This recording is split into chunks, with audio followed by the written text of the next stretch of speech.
outside the church na magpagaling ng may sakit at magpalayas ng demonyo. Kung meron ba or kahit isang isang talata man lang. Okay. Brother Tata. Yes, musang kwan, biglang mag-out lang ako. So, may mabasa ba yung Mateo 7:21 hanggang 23, Brother Jando?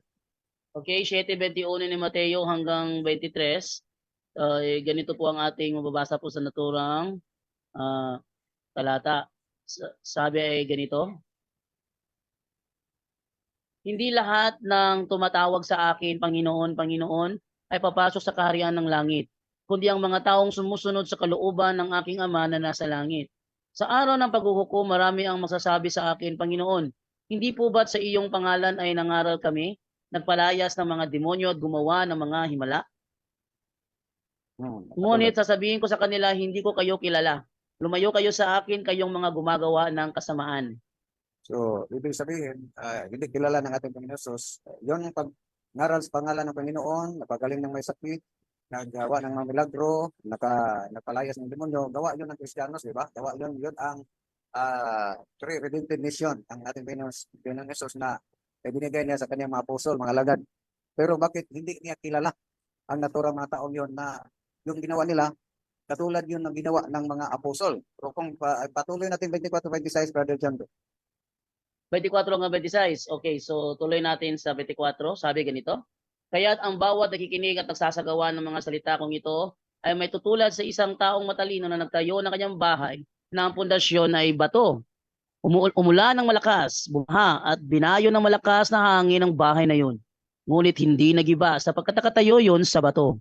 Ang bawat nakikinig ng aking salita, ngunit hindi naman nagsasagawa ng mga ito, ay may tutulad naman sa isang taong hangal na nagtayo ng kaniyang bahay sa buhanginan. Yun. So, tinapos ng parabol ng ating Panginoon Jesus, bakit hindi yung kilala? Dahil yung nagtayo ng bahay sa bato, ano po ba yung bahay? Kung basahin natin sa unang Timoteo 3:15, ang bahay ng Diyos yun, ang iglesia. At yung iglesia na itinatag natin Panginoon Jesus ay itinayo sa bato. Ito, Pedro, bato, itatayo ko ang aking iglesia.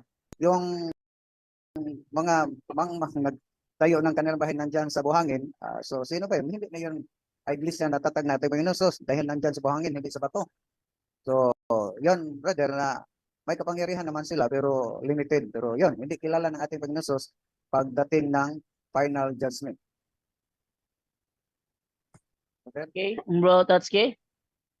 So ibig sabihin wala pala silang authority. Kaya marami nang naakay bro yung dalawang pastor yung nakita ko na nagpagaling. Hindi lang dalawa, marami na yan, pero yung may dalawang sumulbong ngayon yung parang mas dumami na ang kanilang membro dahil sa pagpapagaling nila ng mga may sakit. Nalinlang nila. Pero wala pala silang authority. Yun lang bro. Maraming salamat bro. Okay, thank you sa Maliban dyan, yung papayag, isa sa mga video ni Padre Darwin na nakita na view ko kanina, na in-invite siya ng isang eskwelahan, kaya may mga pusis, pero bigla lang narating, natakot ang mga pusis dahil takot sila sa pare. Pero biglang narating ang mga pastor, medyo masaya yung mga pusis dahil matulungan sila sa mga